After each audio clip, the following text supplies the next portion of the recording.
ng liham. Ang pinakamakulit na girlfriend mo sa balat ng radyo. Isang magandang morning sa inyong lahat! Ako pa rin po nag-iisang girlfriend mo sa radio. My name is Lindsay.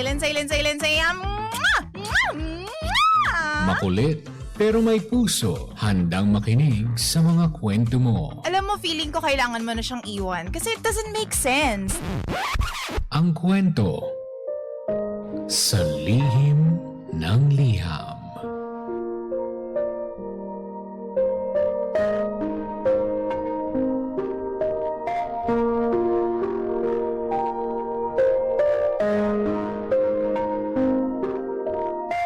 Mahal kong Lindsay. Hindi ko alam na isang conversation lang pala ang makakapagpabago sa pananaw ng boyfriend ko sa buong relasyon namin.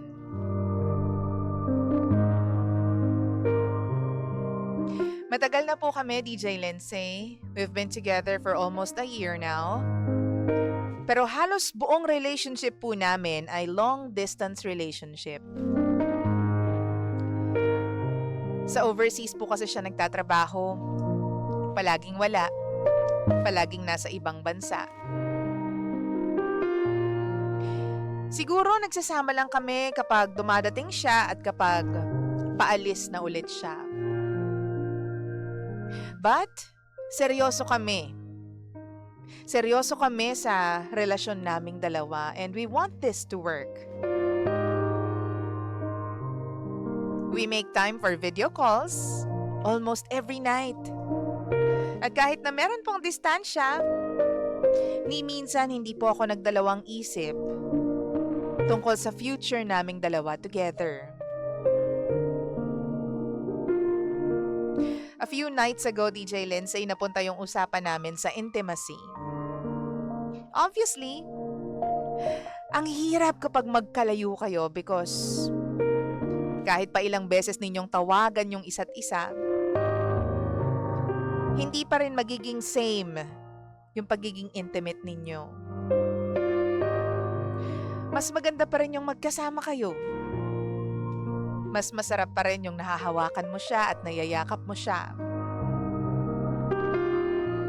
I could tell minsan na frustrated siya, especially kapag nag-uusap kami tungkol sa kailan ulit kami magkikita at kailan ulit namin mahahawakan yung isa't isa. Habang nag-uusap kami, DJ Lindsay, casually, sinabi ko sa kanya na naiisip ko na what if since madalas naman tayong magkalayo, baka kasi minsan hindi namin mapigilan yung isa't isa. Sabi ko sa boyfriend ko, hindi ko siya pipigilan kung gusto niyang matulog with somebody else. Alam naman natin na hindi literal na tulog ang gagawin, di ba? Basta ang kondisyon ko, kung gagawin man niya yun, dapat purely physical lang. Walang kahit anong emotional attachment. Hindi ko naman po sinabi yon dahil gusto kong maging open relationship kami, DJ Lindsay. Ang nasa isip ko lang was, ayokong maramdaman niyang deprived siya dahil sa sitwasyon naming dalawa.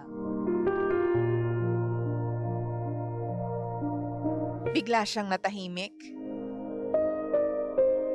After a few seconds, tinanong niya ako kung bakit ko raw naisip yung ganong bagay. Tinanong niya ako kung bakit ko raw naisip yung ganong setup.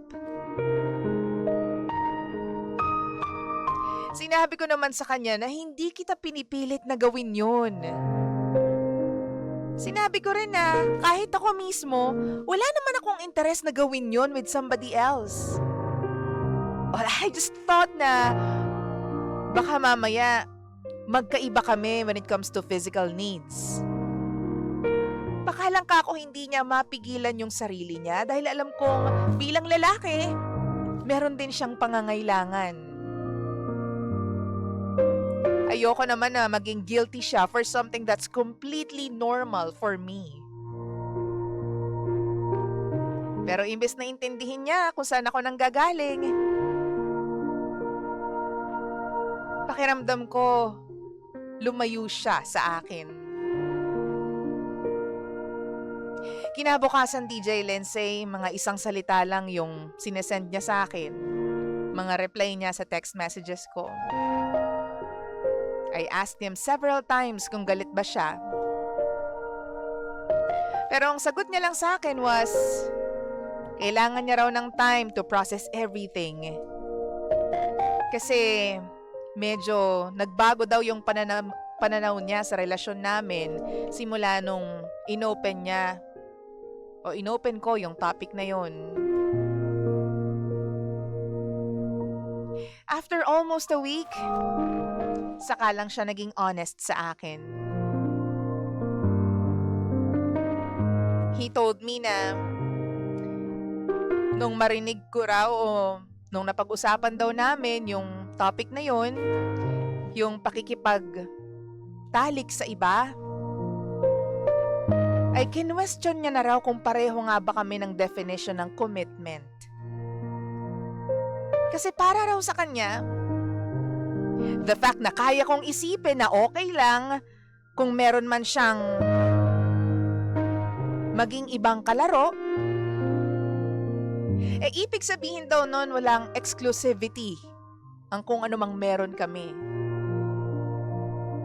Sabi pa niya, parang pinapamigay ko raw siya. Parang binabaliwala ko raw yung bagay na dapat espesyal between the two of us.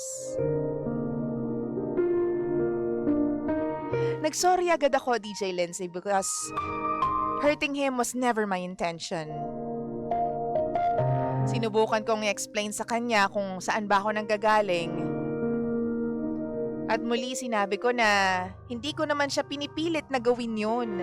At lalong hindi ko sinasabi sa kanya na lokohin niya ako. In my head, tinatanggal ko lang po yung pressure ng dahil sa long distance relationship namin. Pero kahit na ilang beses ko siyang i-explain, humingi pa rin siya ng space. Kasi gusto niya raw malaman kung compatible ba talaga kaming dalawa para sa isa't isa.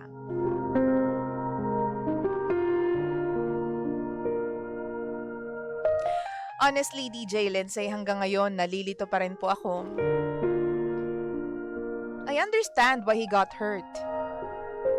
Pero I also wish na sana nakita niya talaga kung saan nanggaling yung sinabi ko. Hindi ko siya tinataboy sa ibang babae. Or hindi ko pinaparamdam sa kanya na wala akong pagmamahal sa relasyon naming dalawa. Akala ko nga naging understanding pa ako dahil in-acknowledge ko na meron siyang pangangailangan. Pero doon ko na-realize na hindi pala pare-pareho ang mga tao.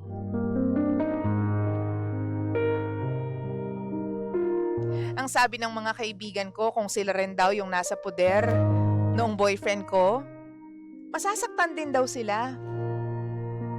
Siguro nga totoo yun.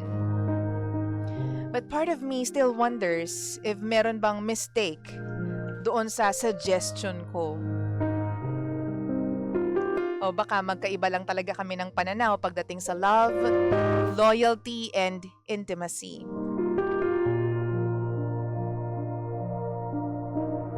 Nakapag-sorry na ako sa kanya, DJ Lindsay.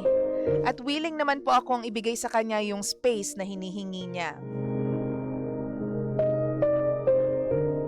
Hindi ko lang alam kung makaka-recover po kami mula dito sa problemang ito. Or baka nga, yung isang usapan na yon or conversation na yon really exposed a difference that was already there all along. Baka nga magkaiba talaga kami ng pananaw at ngayon lang namin nalaman yon. DJ Lindsay, please. Ano po bang kailangan kong gawin? Ito po ang lihim ng aking liham.